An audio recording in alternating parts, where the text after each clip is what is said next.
Hi, everybody. Thank you so much for being here. I'm going to turn it over to Danielle right away because this is Danielle's baby, as we like to call it, also known as her dissertation. And this is these are versions of my dissertation. My dissertation is a little more granular than this, but hi everyone. All right. So we, Sarah, Lauren, and I will be presenting to you all today. And as you'll see in a couple slides, there are many, many people involved in this partnership. And hopefully Annie will come in and say hi at some point. But this is certainly not our work alone. So we are going to give some, and some of you, well, we're going to give sort of a broad overview of the partnership and set up our specific part of the partnership with the cluster 5 schools in the district. And then you're going to have a little choose your own adventure piece, and you can decide which direction we take in the middle of our presentation. Both of them will have something to do with our research study and our impact, and we'll save plenty of time for questions at the end, or someone will pull a hook around my neck and get us off the stage. So our partnership is with DC Public Schools. We have been working with, in this sort of version of the partnership, this is our 3rd year. We're working with 2 clusters of schools, so 27 total, cluster 1 schools, and as well as cluster 5 schools, and cluster 5 schools include the 8 dual language elementary schools that are in the district. Like all partnerships, we are working to increase the knowledge of district leaders, school leaders, and teacher knowledge, and our focus is on culturally and linguistically affirming reading practices, or reading instruction and evidence-based practices in reading. Obviously, we hope that, you know, our ultimate goal and some of our research questions are about changing student outcomes. But we clearly can't take credit for that because there's a lot of things going on in the schools besides just the professional development and the coaching that we do. In terms of, sorry, I gotta take a deep breath a minute.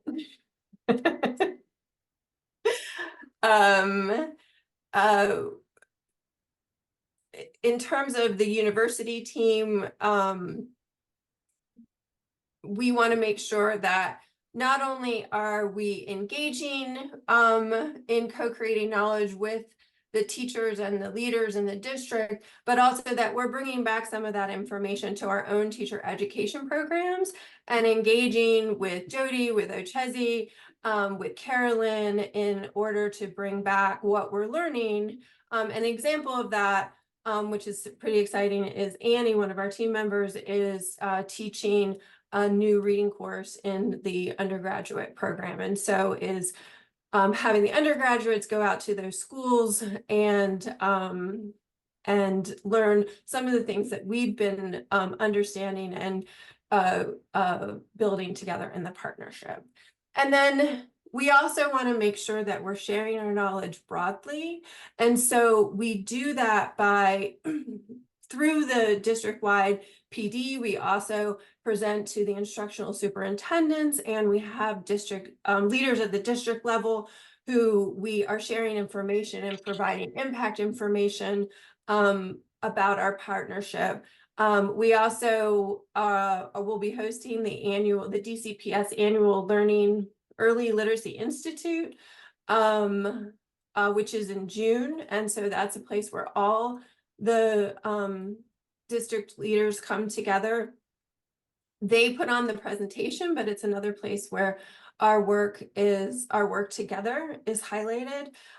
We also have been doing joint conference presentations with the practitioners in our partnership, including, and this was basically one of those presentations. It was at the La Cosecha conference, which is a dual language conference that was in November. And then we are putting together other conference presentations and publications together with our partners.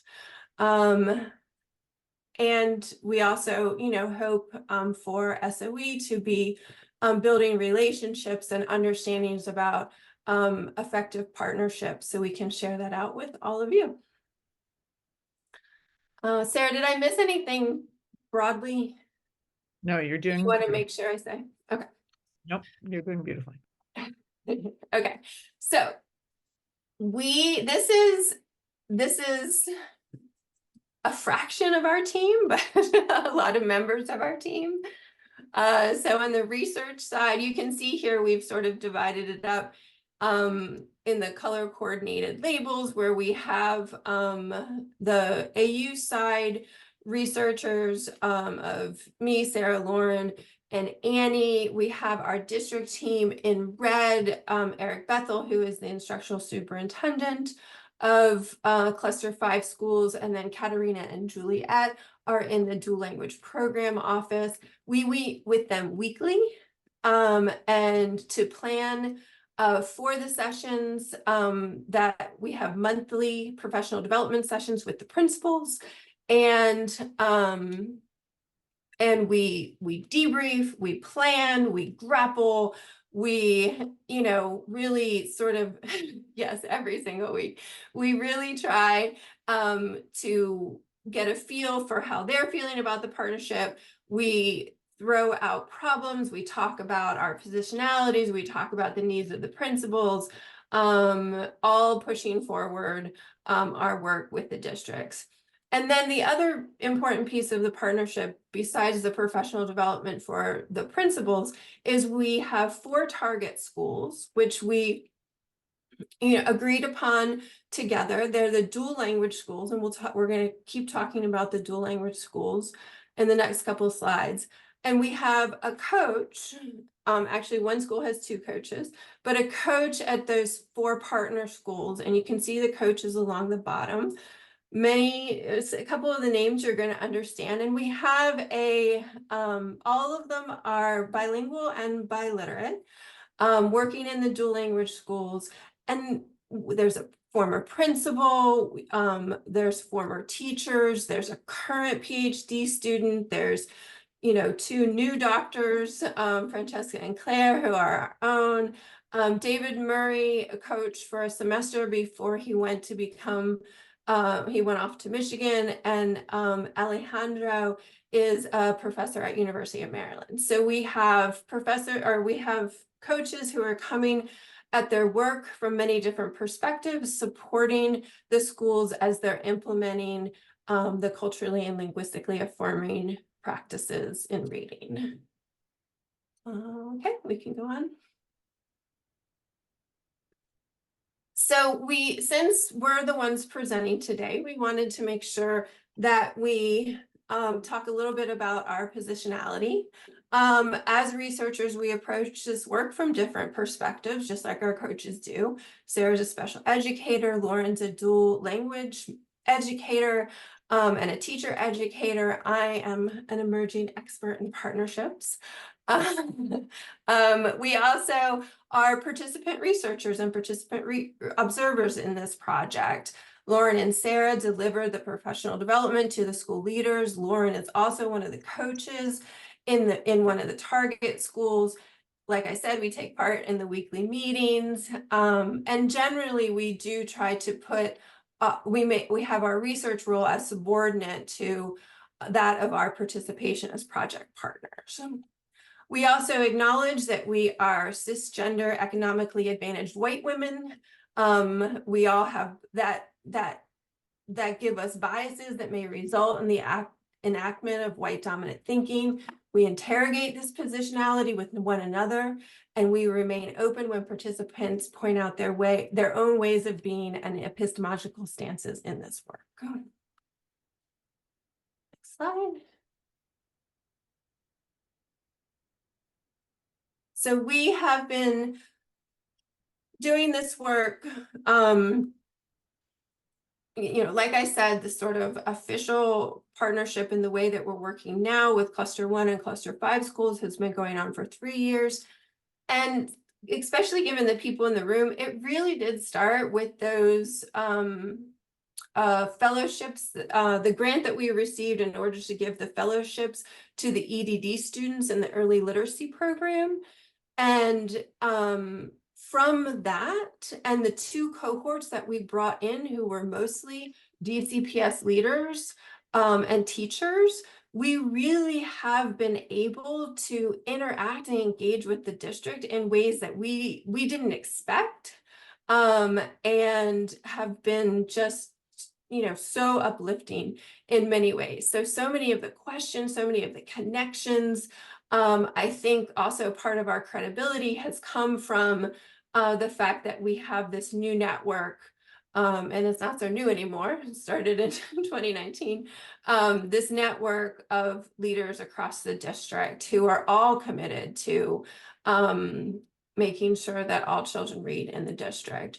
We also received a couple grants from OSSI in order to get this work started, and that got us going with 2 of the schools who we worked with. And then from there, the funding has come from the district itself. So they've paid for our work, through a contract. And that has what has brought us to where we are today, with the budget and the ESSER money going away this coming year in the district. We're going to be seeing a change in how we will be engaging with the schools.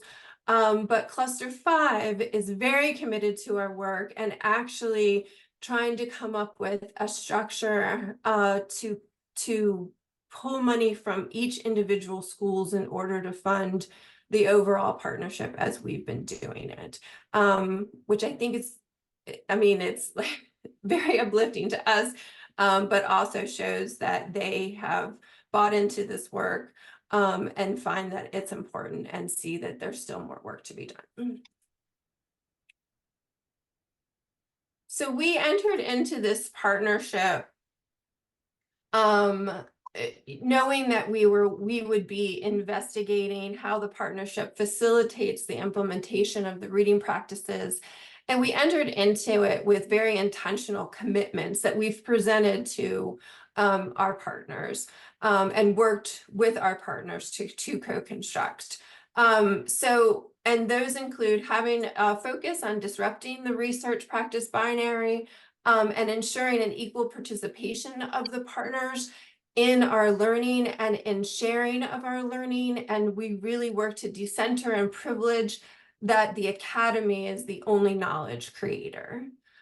We also, especially in the first year and continue to, it's an ongoing process, we have worked to build trust vertically across the participants, and have even taken, step back, had to step back in a couple instances and make sure we could move forward, knowing that all the parties were on board and trusting us. We also, for this partnership with the dual language schools, because the 15 schools in this cluster, there are 8 dual language schools and the others are monolingual schools. And so we went into this partnership with an intentional foregrounding of biliteracy, and we sought to uplift the local culture and history of each school's unique environment, especially those in the targeted coaching schools. And we also made sure that the dual language leaders in the district were collaborating with us at the partnership and were fully engaged in planning the activities. And you saw in the beginning how Katerina and Juliet are in our leadership meetings. And then another commitment is the intention, and this doesn't always like start from the beginning, but it's always on my mind, is that we want to make sure that we're transforming what happens in pre-service teacher education at the university and bringing what we're learning back to our courses and our understanding in that way. And I think in the next year, we'll see some of that happen. And just to give some context, you guys know the district, but there's about 50,000 students enrolled in DC public schools. There are 4,400 students enrolled in the 11 dual language schools. There's a middle and 2 high schools in dual language. Up there in the corner, you see the demographics of the students. And then you can also see the PARCC scores, where a disproportionately number of white students are Good doggies. What good doggies we have. are at the proficient level compared to the other demographics in the district, which is something we're hoping to change. And now I am going to pass on the presentation to Lauren, who's going to do a deeper dive into our dual language school partners. Thank you, Danielle. Good morning, everyone. So 22 to 23 academic school year, we began the partnership more specifically with Cluster 5, which is the dual language cluster. And so to give a quick overview of that district program, so the district has over 4,000 students in dual language programs, and there are 8 dual language elementary schools, and they're part of this larger group of the 15 schools that Danielle was talking about in our cluster. So 15 elementary schools, 8 of which are dual language. The other are monolingual. However, they have several of them have a large percentage of multilingual learners. So the work that we do with those schools also aligns to language learning in a broader sense. Our dual language schools, the 8, have whole school models and strand models. And the focal schools that we worked with, the 4 that we had coaches in and that we worked very closely with, 2 of them were strand models and 2 of them were whole school models. And so I came onto the project at that point as a former dual language teacher and researcher in multilingual education. So our work as the more expansive team began in 2022, 23. So when our partnership began, our colleagues at DCPS told us that for this particular cluster, there were some great opportunities for us to work together.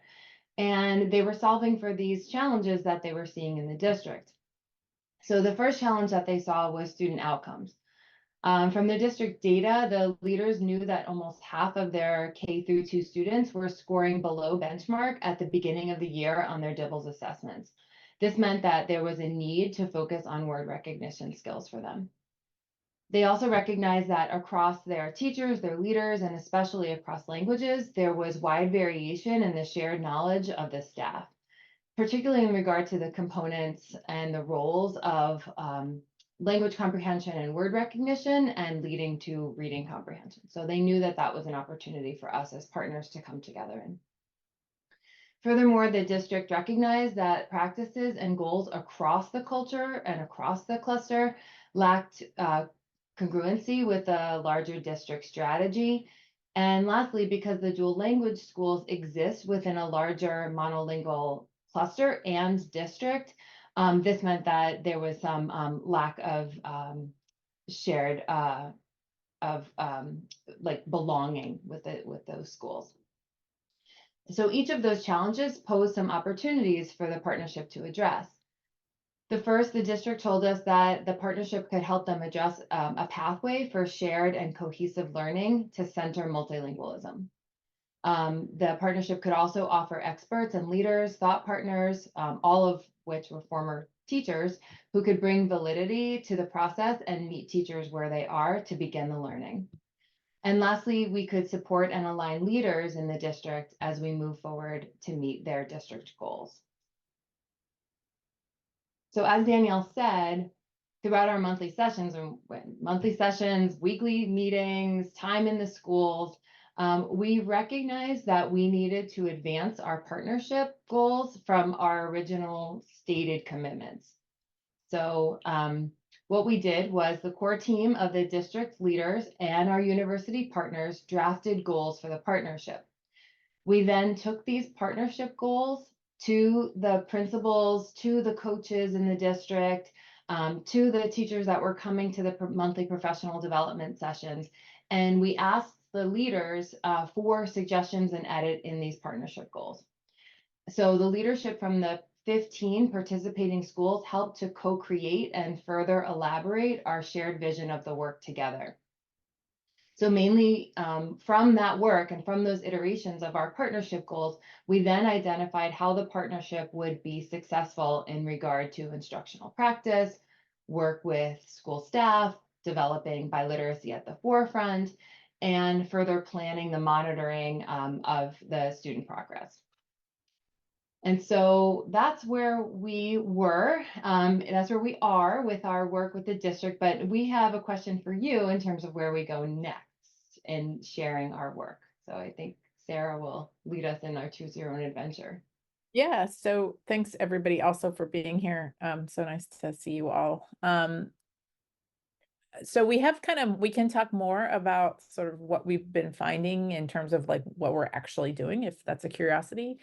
Or specifically, our AERA presentation was about sort of our coaching model and how that's sort of developed and built those sort of things. So I guess by either chat or voice or whatever you want to do, do you want us to keep going and sort of talking about like what we're doing? And as Danielle mentioned, we also have obviously preliminary findings on both sides. So anybody have an interest more about the partnership or more about coaching?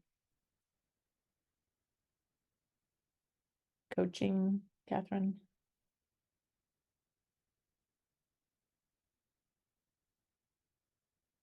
Awesome. We will take those 3 votes.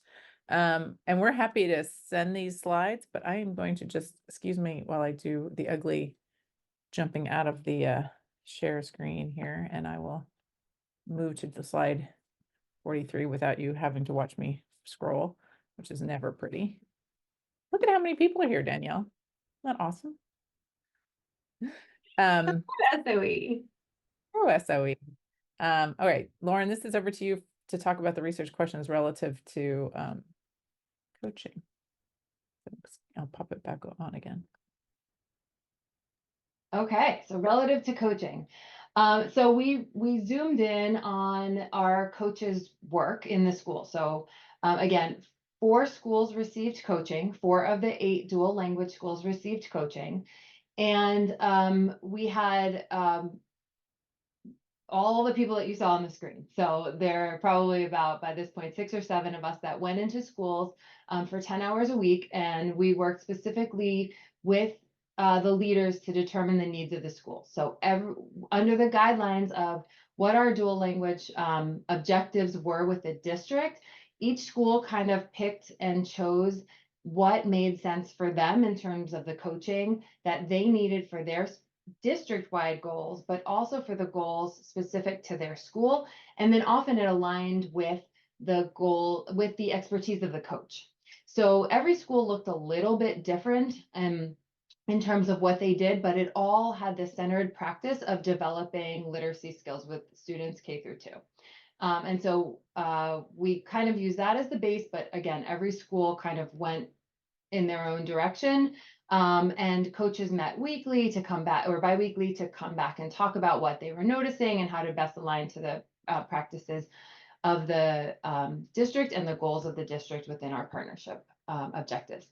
So we have dug into the data that the coaches submitted. Each time that the coaches went on a visit, they submitted a coaching log that said the work that they did.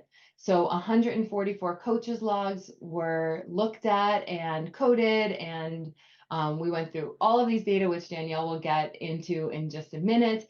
But we went into this research with the purpose of 2 research questions that guided our work.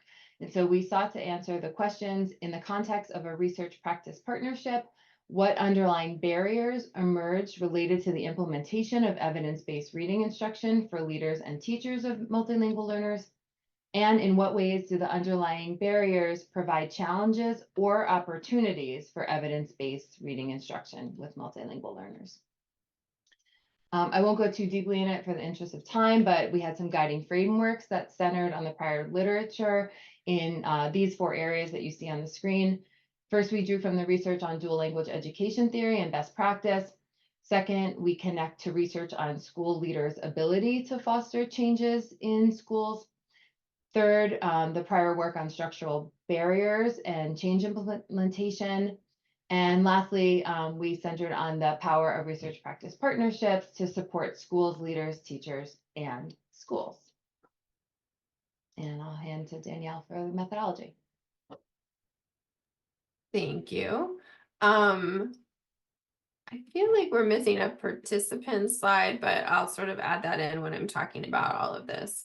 So in this preliminary qualitative study, where we're looking at coaching, the data collection is from data that was from last academic year, so the 22-23 academic year. What we used these are the data that we collected across the partnership, and then I'll let you know what we use specifically for this study. So the coaches, the 4 to 6 coaches, wanted each of the 4 target schools filled out weekly coaching logs, and then we also had bi-weekly meetings where we took group coaching notes with the me, Sarah, and Lauren, and the coaches. We also had a pre and post survey for the principals, instructional leaders, and the teachers. We had meeting transcripts from the leadership meetings, and then we have field notes from the professional development sessions. For this study, we used the coaching logs as well as the meeting notes. And as we build out the paper from the presentation, we intend to do member checking with the coaches, and as well as bringing them into some of the interpretation of our findings. Okay, in terms of methodology, we did a first round of deductive coding, and we had written another version of this paper, and then also in that was for that didn't include the dual language schools, and then in the pre and post survey we included a list of barriers that we had pulled from the literature. So we used those 44 codes that represented the 44 codes represented knowledge, instructional issues that the instructional leaders and teachers face when implementing the evidence-based reading instruction, and then each entry was first coded by whether coded by whether it was coming from a Spanish teacher or about Spanish instruction, an English teacher about English instruction, or about bilingual instruction. We conducted a second round of coding for the most used child codes out of those 44 to derive the focus topics and derive whether the activities from the most used codes were opportunities or barriers. Let me go to the next slide. This is a slide where you see the most used codes by language category. So yellow is English, Spanish is blue, and green is bilingual. We found the most used codes were professional learning and instructional leader support for all of the components of the literacy block. Sarah, if you hit next, then you'll see some animation come up. And these are the most used codes across, if you hit it one more time, across all the languages. And then for Spanish, first of all, you'll see that there are just more Spanish codes in general. And we had at least 2 of our coaches who only focused on the Spanish language or only worked with the Spanish language arts teachers. So that's sort of where that difference comes from. And then also one of the focal areas of our work last year was supporting the schools as they were implementing needs-based small groups, which was coming from district guidance. And so for Spanish, you're going to see that one of the longest blue lines is teachers' ability to provide needs-based small group instruction. We did find that across that theme, or that not theme, but like that activity came up across all of the languages. And so you're going to see it in our findings, but you'll see it, you also see it there in the Spanish because it was a focus of the partnership. Next slide goes back to Lauren. So for the focus of our AERA presentation and then this specific paper, among the many that may come from this particular paper focused really in the context of a research practice partnership with the concentration for the work of multilingual learners. And this is specific to the work of the coaches in the schools. So with that, and from those data, we identified 4 underlying barriers, or we're really working them out. And as Danielle said, we're going to go back and grapple with them a little bit more as we member check and continue to work on the paper. But these 4 barriers were barriers, but they also provided us with kind of unique opportunities for the practice partnership to address and support, which became not just barriers, but opportunities. So as an overview, our results will focus on professional learning, students' language learning and cultural competencies, curriculum and materials, and the importance for dual language leadership support within the context of a partnership. So related to the prior research on the needs of teachers in dual language education, the data is revealing to us that the coaches, alongside with school leaders, identified areas to support teachers in making sense of the district goals as they related to students, particularly in a dual language program. So specifically, the coaches in the schools recognized that teachers needed more than what the district was providing them in terms of adapting instruction for their multilingual learners, for modifying the curriculum, for thinking about what it looks to bridge and to support learning across multiple languages, especially in a dual language program. So this barrier that was recognized also provided our partnership with an opportunity whereby the coaches and leaders and teachers could co-create spaces for learning and development of the evidence-based practices into dual language instruction. So data showed teachers and coaches participated in active learning environments to learn more, and then made changes to planning and enactment of the discussed focal practices. And below is a quote that you could take a look at that exemplifies this. Our next finding was related to the research practice partnerships focus of students' language learning and cultural competencies. So throughout the data, our themes showed that coaches recognized that modifications were needed to consider language learning and meaning making. So furthermore, the coaches observed that the lack of teacher experience with cross-linguistic transfer, bridging, some of the scaffolding or sheltering strategies was something to work on.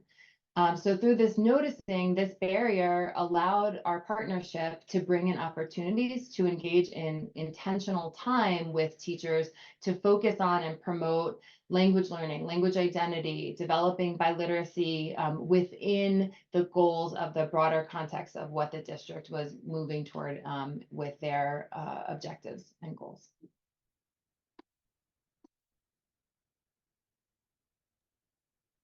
So the literature identifies, so this focus on curriculum and materials, the literature identifies that access to quality curriculum and materials in the partner language as a barrier faced by teachers implementing dual language and bilingual education, especially those instructional practices that are culturally and linguistically affirming.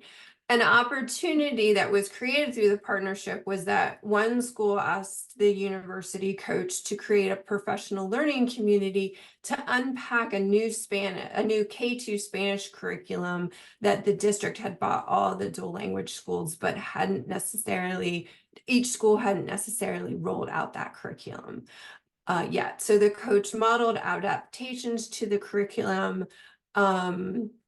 And as you'll see on the next slide, some specific things happening in the professional learning community. So here we see the goals for the professional learning community, which sorry, I don't have everything silenced here. Okay, the goals for the professional learning community. And some things of note in here is that they will will explore how children learn to read, especially how they learn in Spanish. They were doing this bi-weekly together as all of the K-2 Spanish language arts teachers. And they conducted all these meetings in Spanish. And so this is just a translation of the agenda that they made in Spanish. The activities included building community each time, exploring the curriculum, talking about it as how it aligns to the students in their schools, looking at the online features, comparing vertically across grades. So the second grade teachers are going to know what the kindergarten and first grade students learned, some of the issues with the curriculum on how in second grade it really jumps in terms of the students needing to learn grammar and some other very technical skills in the Spanish language, which has become something that they are adapting even more this year. They role played with each other, the coach modeled lessons, they had debriefs, and all of this led to a 2-week pilot at the end of the academic year of the teachers really practicing the lessons and rolling out some of the curriculum that they're now implementing this year. So together they really dove into their curriculum and figured out how it was going to work for their school. And then some of the other coaches also found that support for the curriculum and adapting the curriculum was really important, especially because of the district mandated practice of needs-based small groups. And then another coach really dove into supporting the entire school, so doing whole school professional development, and then some through coaching of building cultural objectives with the teachers to ensure that each lesson had a cultural objective for the students. Pass back to Lauren. So we saw all of those themes with all of the coaches in various ways, and our last finding for this study highlighted the need for leadership support in dual language specifically. So we know the power of leadership in enacting new practices in a school, but how much more powerful it was and is powerful for dual language leadership to be a part of this process to make it go from leadership to the teachers, to the students. And so because the prior research is showing the importance of the work of principals, that principals' work gets to student learning through teacher practices, we also really showed that this was important in dual language schools. So our necessary components of the monthly meetings from the instructional superintendent with their bilingual leadership to the principals and the coaches, and then to leaders, to teachers, really helped us align the work to get to the school, to the teachers, to the students. Because the leaders were learning alongside of the teachers, they had a deeper understanding of what we were coaching about and could therefore support it and advocate for it within their own schools. So we saw this in many ways, that the leadership was inherently involved in the work that was going on in the coaches meetings and in the classrooms and with the meetings with our AU coaches to keep the work moving forward. Of course, finding the time to arm leadership with that expertise became another barrier. When do we meet with the principals? When do we have time to meet with the coaches? Oh, now we're testing. And so that became another barrier to work around. But we found that this really, in the end, was an opportunity to empower the leadership to help determine the partnership goals that met their specific schools and match the expertise of the coach that further aligned with us becoming trusted partners and then bringing the work to the teacher. So we really needed that whole vertical alignment up from leaders all the way down to students, and help them to really support the learning throughout. So this had some implications for the field that we are just starting to really dive into. And so we can start to talk about in our discussion section of our paper how research practice partnerships can support schools by not only providing opportunities to develop and apply new knowledge, engage in professional learning for multilingual learners, and extend professional communities, but they can support the identification of these barriers and then create pathways for opportunities to work on these barriers in a way that sometimes the school may not be able to address. Also, for specific to dual language instructional objectives, schools need participation and that vertical alignment from leaders, coaches, and teachers. And so our findings are beginning to show the impact of a cluster-wide partnership where leaders, teachers, and school and university coaches, where we co-collaborated and co-constructed spaces for this learning that wasn't available previously under the status quo district objectives. And lastly, as you heard a little bit about from the quotes that were given, our research practice partnership coaching with this leadership support aligns with the 4 pillars of dual language education in bilingualism and biliteracy, the goals of bilingual, biliteracy, high academic achievement, social cultural competence, and critical consciousness. And so it further begins to have us think about like why those pillars are so important and how they are the foundation of what dual language practices are built upon, because all schools ultimately ended up working on pieces of these pillars. So something to look into in the future. And so that's where we are right now in our learning about the work with the coaches. Sarah, Danielle, did I miss anything or want to jump in before we go to questions? No, I think the only thing I just want to jump into to say, you know, as I reflect on where we are, I mean, I'm really privileged to be at this point in my career, honestly. I mean, to be able to like allow a research agenda to be driven by the school rather than my interest in dyslexia. I mean, I'm interested in, you know, and I always bring it up, you know, how are your students with disabilities showing up in, you know, your dual language program? But that's my agenda.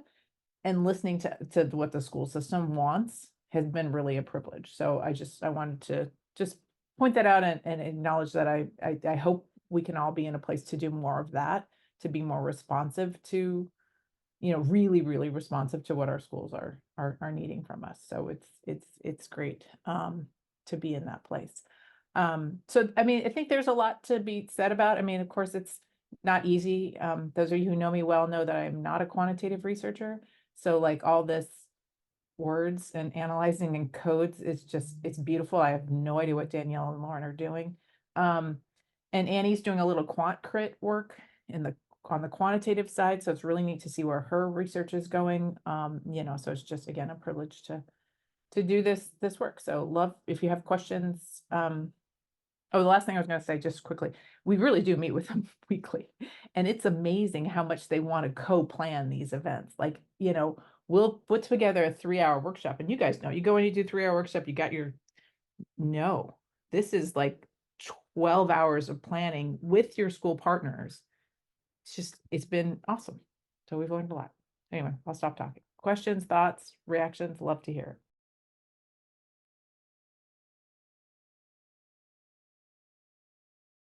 Yes, Dr. Steele. Thank you so much for presenting this and really going into what the coaching model entails and looks like in schools. I noticed that Bochesi had asked in the chat, and you guys reported in the chat on which schools they are.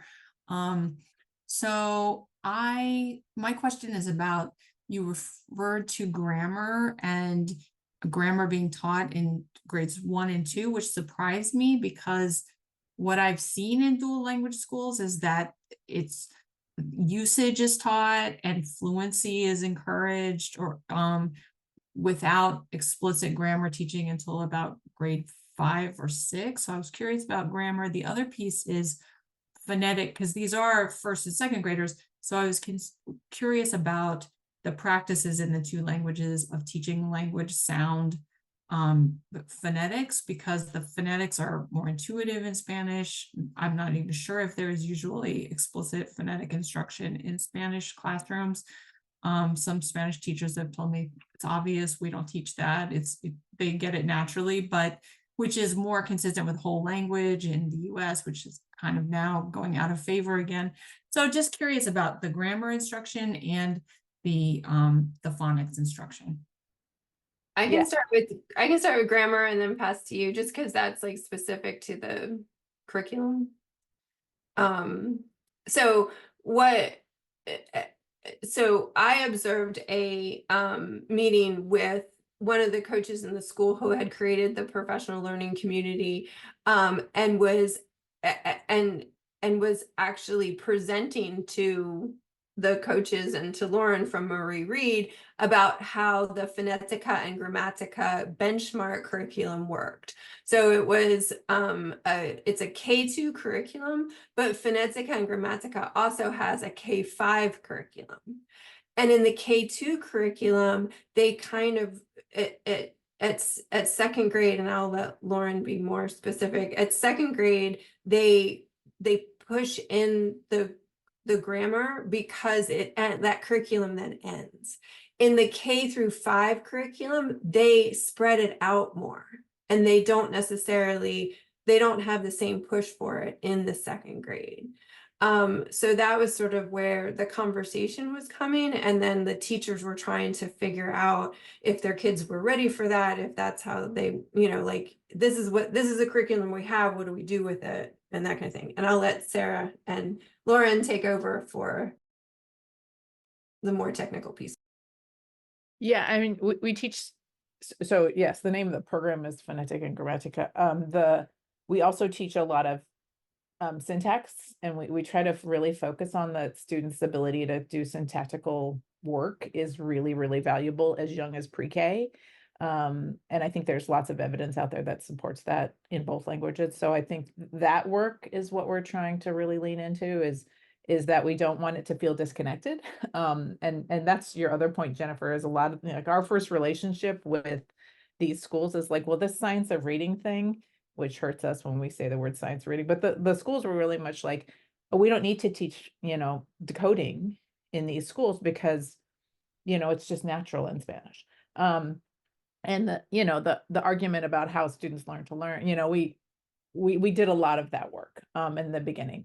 But there is, I think Lauren can talk about this better in terms of this, transfer and bridging, and how we can, teach the letters that kids already know from Spanish, because they're obviously consistent. And then what are the specific things that we have to explicitly and systematically teach on the English side, so that the bilingualism is the focus. Lauren, do you want to jump into that? Yeah, exactly that. Like how much in the phonetic pieces, it's so much more natural in Spanish to say what you see. So what are those pieces that transfer over to English, so that dual language teachers aren't teaching that twice, that they have some tools behind them to be able to say, like, okay, we already did this. We did that sound in Spanish. I don't need to reteach this. Let's just say that that's the same. Let's talk about that. And then we have it in both languages. And then let's focus on the differences and go from there. And the same thing with the syntactical features, is recognizing which things stay the same and how you can bridge that, and then which things might be tricky because they are different in the other language. So in navigating the partnership, we've had to figure out, like, where are schools in that? And then what are they doing to co-plan, and what is the English language arts teacher and the Spanish language arts teacher, what is their planning time, so that they can know, like, I'm not double teaching M or, question formation, and I can use that to bridge on it. And that's been something we're working on as well. And every school that we go into does that a little bit differently. So we've all been learning. It's fascinating. Thank you for that.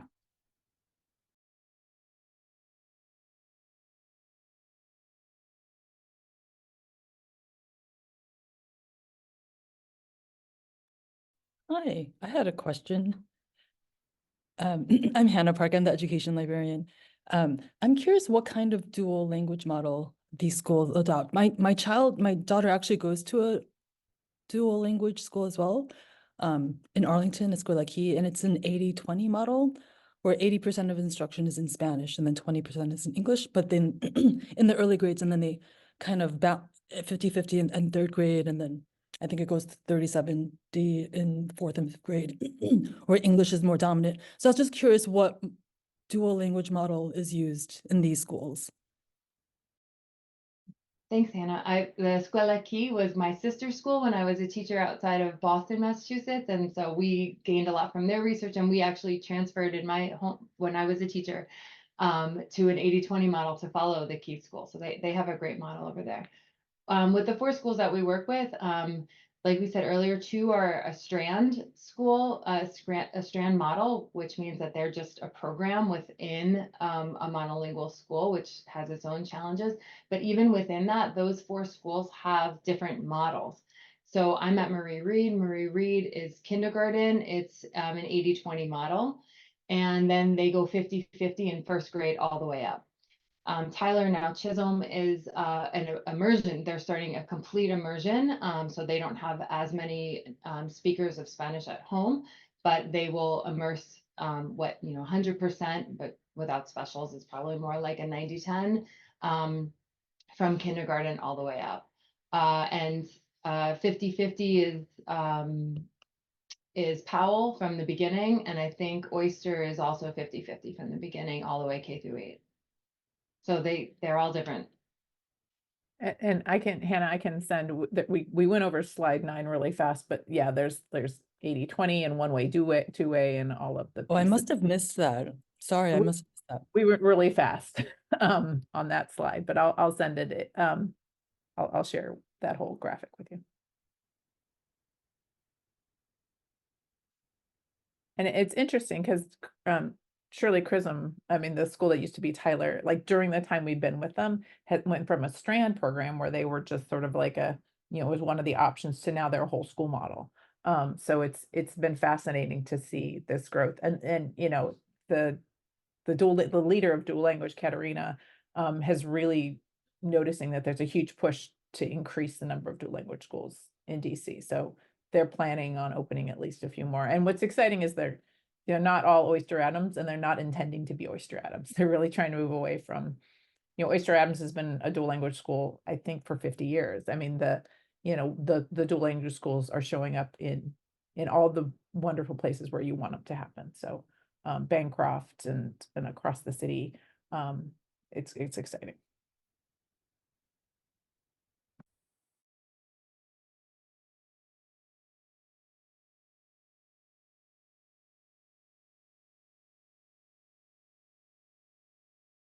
So I'll ask a practical question since there's some silence. So it seems like you just had a really great team to work with, right? So what is your advice for a group of researchers, a group of academics who want to start a partnership? Like, what have you learned from this? Thinking also about how exceptional your partner team seems, but what would be some of your advice?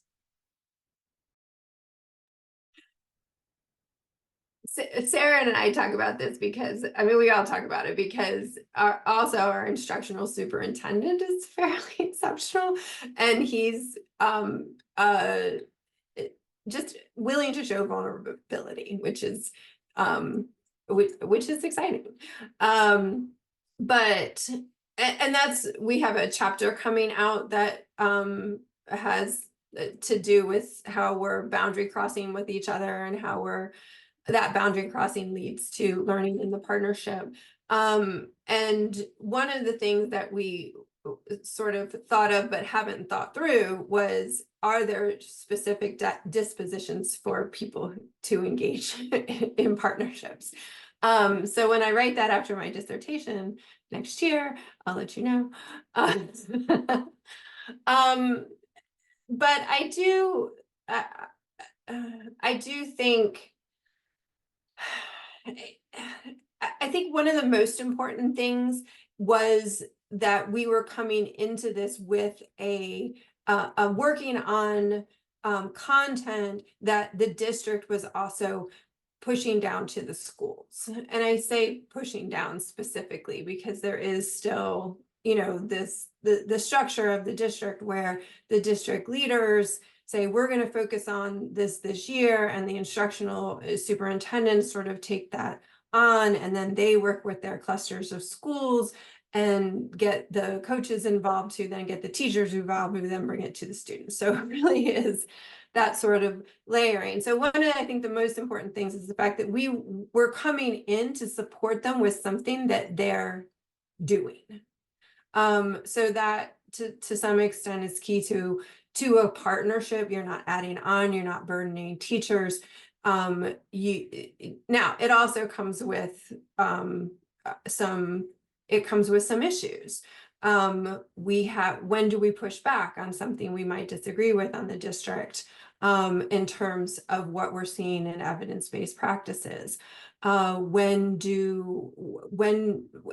point, it was this year, I think in February, we had a session, and we all sort of looked at each other after the session. We're like, how much of this is getting to the teachers?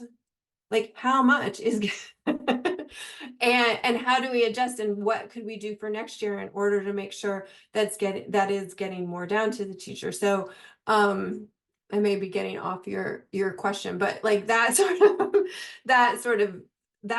piece of it, of being aligned with what the district wants to do, but still being able to gain the trust of school leaders and teachers, I think is really important. The trust piece is huge. Knowing when to go slowly, when to step back. So in that first year, we were getting to know each other with the dual language, or you know, in cluster 5. We had delivered some really good professional development that we co-created. People like the principals seemed to be on board, but then they said, wait a minute, we want a say in what our goals are. We want to make sure that you know what we want. And that's the slide, one of the slides that Lauren presented. And so we sort of, you know, added on to our sessions and paused a minute and say, okay, let's do this together to make sure we're all moving forward together.